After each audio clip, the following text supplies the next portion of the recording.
नमस्कार आदाब, आप देख रहे हैं ऑन रिकॉर्ड मेरा भाईंदर। दोस्तों, एक वीडियो बड़ी तेज़ी से वायरल हो रहा है हमारे मेरा भाईंदर शहर में, सोशल मीडिया में खास तौर से, जिसमें बताया जा रहा है कि भारतीय जनता पार्टी के एक्स कॉरपोरेटर अरविंद शेट्टी शिवसेना के विधायक प्रताप सरनाईक के हाथ पैर जोड़ रहे हैं, उनसे माफ़ी मांग रहे हैं और उनके पैरों को छू रहे हैं। ये वीडियो बनाया गया है या किसी ने निकाला है या अनजाने में हुआ है, वो तो जांच का विषय है। लेकिन इस वीडियो से कहीं ना कहीं भारतीय जनता पार्टी को जो है कि एक नुकसान होता हुआ दिखाई दे रहा है। और भारतीय जनता पार्टी या अरविंद शेट्टी के रूप में ये लोग आज प्रताप सरनाईक को सरेंडर हो चुके हैं, ऐसा साफ पता चल रहा है। इस पूरे वीडियो को देखते हुए हम भारतीय जनता पार्टी के पूर्व एमएलए नरेंद्र मेहता से बात करना चाहेंगे कि मेहता साहब, ये जो वीडियो वायरल हो रहा है, क्या आप कैसे इसे देखते हैं? देखिए, अरविंद शेट्टी भारतीय जनता पार्टी के नगर सेवक हैं और जब से उन्होंने बीजेपी ज्वाइन किया तब से हमारी सत्ता नहीं रहने के बाद, मतलब देवेंद्र फडणवीस मुख्यमंत्री ने उसको बार बार टारगेट किया, दबाया जा रहा था। कोई उसका होटल का बिजनेस छीनना चाहता था, कोई उसे तकलीफ देना चाहता था, व्यक्तिगत उनके ऊपर रोष निकालने का प्रयास था। पिछली बार भी आपने देखा MMRD ने उन पर केस फाइल किया, जो भी किया, जिसके खिलाफ हमने किया। अभी कमिश्नर ने उन्हें 3-3, 4-4 नोटिस दी। ये हम भी आश्चर्यचकित थे कि अरविंद शेट्टी को ये कदम क्यों उठाना पड़ा। ये मैं उनसे मिला भी नहीं। मेरी व्यक्तिगत सोच है कि स्वाभाविक है कि प्रशासन जो है किसी के कहने पे दबाव डाल के हमारे नगर सेवक को सरेंडर करने का प्रयास कर रहे हैं। ये मुझे ऐसा दिखाई दे रहा है। उनके 3 होटल को नोटिस भेजे गए। उदाहरण दे रहा हूँ, पहले कुछ को भेजा, कोर्ट ने स्टे दिया, फिर वापस 3 को भेजा, कोर्ट ने स्टे दिया, स्टे नहीं दिया, उस पर तोड़ने की कार्रवाई।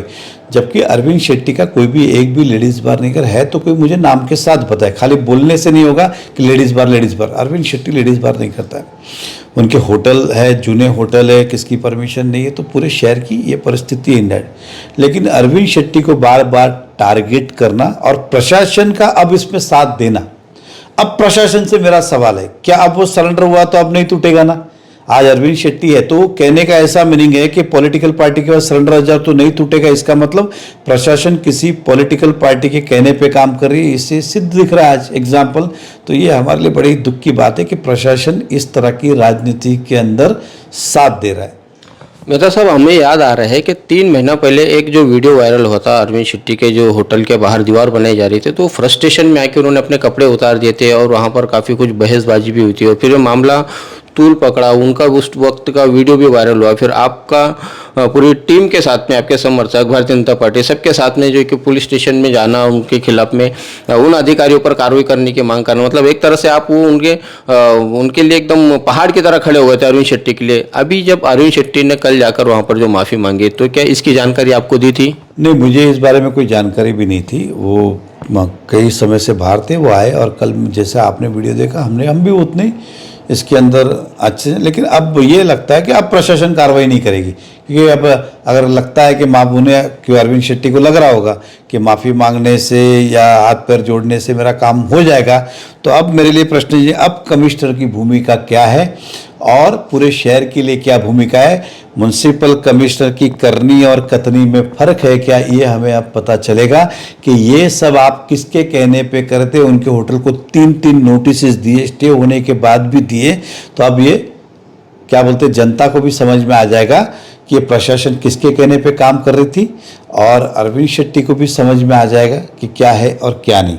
तो मुझे तो, जहाँ तक मैं राजनीतिक क्षेत्र में जुड़ा हुआ, मुझे लगता है कि प्रशासन किसी के कहने पे उनके नोटिस दे रही थी और प्रशासन ने कहा होगा तुम यहाँ पे सरेंडर हो जाओ तो बच जाओगे, और अब प्रशासन ने क्या भूमिका लेते, ये सबसे बड़ा प्रश्न चिन्ह है। वो सरेंडर हुए इसलिए उनको 3 नोटिस को रद्द करेंगे या फिर भी कार्रवाई करेंगे। अब प्रशासन की भूमिका हमें भी देखनी कि प्रशासन किसके कहने पे ये सब कर रहा था।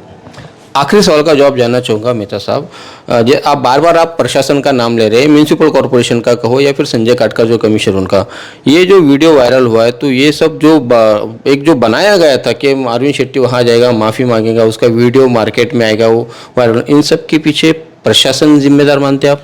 100% मैं पॉलिटिकल पार्टी के नाते एक नगर सेवक को इतना दबाना, आज पिछले जब से भाजपा की सत्ता गई महाराष्ट्र में, तब से उसकी किसी बाउंड्री को तोड़ना, कभी होटल को तोड़ना, कभी ये नोटिस देना, फिर अभी नोटिस देना, उस दिन उस होटल को, अब दूसरे होटल को। मतलब दिख रहा है कि प्रशासन किसी के पॉलिटिकल प्रेशर के अंदर ये चीज़ें कर रही है। तो अब क्या माफ़ी मांगने से, हाथ जोड़ने से प्रशासन शांत होगा क्या, या प्रशासन तब भी कार्रवाई करेगा? तो प्रशासन की भूमिका क्या है, ये मैं आपसे कहूँगा कि जाके अब आप कमिश्नर साहब से पूछिए एज ए प्रशासन के हेड कि अगर आपने नोटिस दिया था, आप माफ़ी मांग ली है, तो अब आपका विषय खत्म हो गया क्या? आप कौन से नेता के कहने पे ये नोटिस दे रहे थे? अब आप इसका खुलासा करें। एक और आखिरी सवाल का जवाब जानना चाहूँगा। अभी जैसे लोकसभा चुनाव आए थे, उस चुनाव के दौरान हमने आपको और शिवसेना के विधायक प्रताप सरनाईक दोनों को साथ में काम करते हुए देखा। तो उस वक्त तो कुछ न कुछ तो आपकी अंडरस्टैंडिंग हुई होगी, चूँकि जब आप एक दूसरे के खिलाफ में काशीमेरा पुलिस स्टेशन में एफआईआर करने की बात कर रहे थे, चाहे वो आपके तरफ से हो या फिर वो राजू भोईर की तरफ से हो, लेटरबाजी हुई थी, बाकायदा मामला सीएम के दरबार तक पहुंचा, फिर वहां से कुछ इंस्ट्रक्शन मिले। तो उस वक्त कुछ ना कुछ आपकी अंडरस्टैंडिंग हुई होगी कि भाई इस विषय पर हम ये नहीं करेंगे, या अरविंद शेट्टी को हम ये नहीं करेंगे। तो क्या उस बात पर कायम रहा गया या फिर ऐसी कोई बात नहीं हुई थी? नहीं, आपको बताओ, उनको जो करना था उन्होंने किया, हमको जो करना था हमने किया। हम कभी डरे भी नहीं, झुके भी नहीं। मैं अपने राजनीतिक कैरियर में 22 साल में अच्छे नेता रहे, मैं कभी सरेंडर नहीं हुआ, कभी डरा नहीं, हमेशा डटकर खड़ा रहा हूँ एग्जाम्पल, और कार्यकर्ताओं के लिए भी खड़ा, और आगे भी मेरी भूमिका ही है। एक व्यक्ति को डर के कारण या मानसिक संतुलन उसका बिगड़ता है, इसलिए इस तरह से वो करता है, ये निंदनीय भी है। और मैं अपने तमाम कार्यकर्ताओं को आपके माध्यम से कहना चाहूँगा कि हम कल भी आपके साथ थे, आज भी आपके साथ है, अंत तक आपके साथ है। डरना नहीं है, हिम्मत से खड़े रहना है। लेकिन प्रशासन की भूमिका के ऊपर नक्की हमारा प्रश्न चिन्ह है, और समय आने पे इस चीज़ को प्रशासन से मैं भी मुंह तोड़ जवाब दूंगा। धन्यवाद हमसे बात करने के लिए। ये है भारतीय जनता पार्टी के एक्स एमएलए नरेंद्र मेहता, जिनका मानना है कि एक्स कॉरपोरेटर अरविंद शेट्टी ने जो प्रताप सरनाईक के दफ्तर जाकर उनसे जो हाथ पैर जोड़कर माफ़ी मांगी है और वहाँ पर जो कुछ भी बातचीत हुई है, तो ये सारा जो षड्यंत्र ये कहा जा सकता है, या ये जो चीज़ें हुई है, इन सब के पीछे म्यूनिसिपल कमिश्नर संजय काटकर का हाथ है। वही इस पर्दे के पीछे रहकर सब काम कर रहे हैं राजनीतिक दबाव में, ऐसा मानना है एक्स एमएलए नरेंद्र मेहता का। अब ये हम ज़रूर जानने की कोशिश करेंगे संजय काटकर मनपा के आयुक्त उनसे कि क्या उन पर जो अब आरोप जो लग रहे हैं, एक्स एमएलए नरेंद्र मेहता जो आरोप लगा रहे हैं, उन आरोपों में कितनी सच्चाई है, और क्या वाकई में अरविंद शेट्टी को जो होटलों को संदर्भ में जो नोटिस दिए गए हैं, क्या वो एक दबाव तंत्र था ताकि वो किसी तरह से जाकर सरेंडर हो जाए और शिवसेना के एमएलए प्रताप सरनाईक से माफ़ी मांगे? ये भी हम उनसे ज़रूर जानने की कोशिश करेंगे। तब तक आप हमारे साथ बने रहे। कैमरामैन आरिफ कुरैशी और साबिर शेख के साथ ऑन रिकॉर्ड मेरा भाईंदर। धन्यवाद।